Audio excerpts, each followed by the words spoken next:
Hi all, எல்லாருக்கும் happy independence day. இன்றைக்கி independence டேவோட special என்ன அப்படின்னா வந்துட்டு க்ரீன் கலர் சப்பாத்தி, பாலக் சப்பாத்தி தான். அது வந்துட்டு உங்களுக்கு ஒரு தனி வீடியோவாக நான் போஸ்ட் பண்ணுறேன். அது கூட சைடிஷாக வந்துட்டு நம்மளோட மஷ்ரூம் கிரேவி தான். மஷ்ரூம் கிரேவி வந்துட்டு எப்படி பண்ணலான்னு தான் பார்க்க போகிறோம். மஷ்ரூம் வந்துட்டு சின்ன சின்னதாக கட் பண்ணி எடுத்து வச்சுருக்கேன்.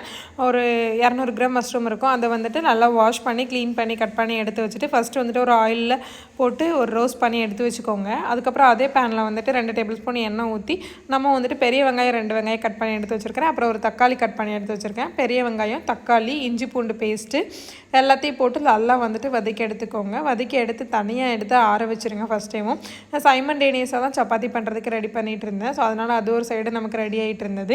அரைச்சி வச்சுருந்தா பேஸ்ட் எல்லாம் தனியாக ரெடியாக எடுத்து வச்சுட்டு அப்புறம் வந்துட்டு ஒரு பேன் எடுத்து 2 டேபிள் ஸ்பூன் ஆயில் விட்டு அது கூட வந்துட்டு 1 டேபிள் ஸ்பூன் வந்துட்டு சோம்பு போட்டுக்கோங்க. 1 டேபிள் ஸ்பூன் ஜீரகம் போட்டுக்கோங்க. அப்புறம் கொஞ்சம் போல் கருவேப்பிலை போட்டு எடுத்துக்கோங்க. நல்லா பொரியட்டும். பொரிஞ்சதுக்கப்புறம் நம்ம அரைச்சி எடுத்து வச்சுருக்கிற அந்த பேஸ்ட்டை வந்துட்டு நம்ம பேனில் விட்டுட்டு நல்லா வதக்கி எடுத்தோம்னா அந்த பச்சை ஸ்மெல் ஆல்ரெடி நம்ம வதக்கினதில் போயிடுக்கும். அதுக்கப்புறம் நம்ம மசாலா சேர்க்க போகிறோம். 1 டேபிள் ஸ்பூன் மிளகு பொடி, 1 டேபிள் ஸ்பூன் மல்லிப்பொடி, 1 டேபிள் ஸ்பூன் ஜீரக பொடி, 3 போட்டுட்டு நல்லா கொதிக்க வச்சுருங்க.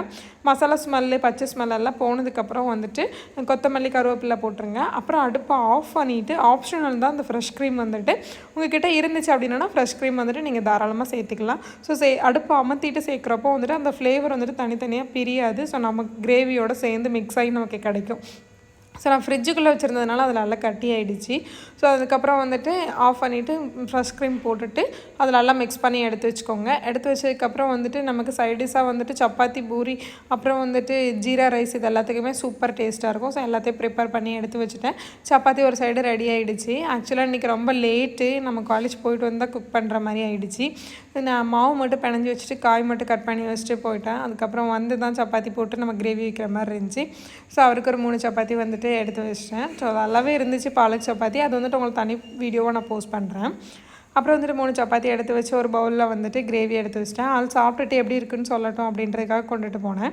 ஸோ சாப்பிட்டு பார்த்துட்டு வழக்கம் போல் நல்லா இருக்குன்னாங்க. நல்லா இல்லைன்னு சொன்னாப்பில் நம்ம ஒன்றும் பண்ண போகிறதில்ல. பட் நல்லா இருக்குன்னு சொல்கிறதுனால நம்ம வந்துட்டு கொஞ்சம் இன்ட்ரெஸ்டடாக அடுத்த டைம் டிஷ் ஏதாவது டிஃப்ரெண்ட்டாக ட்ரை பண்ணலான்னு தோணும்.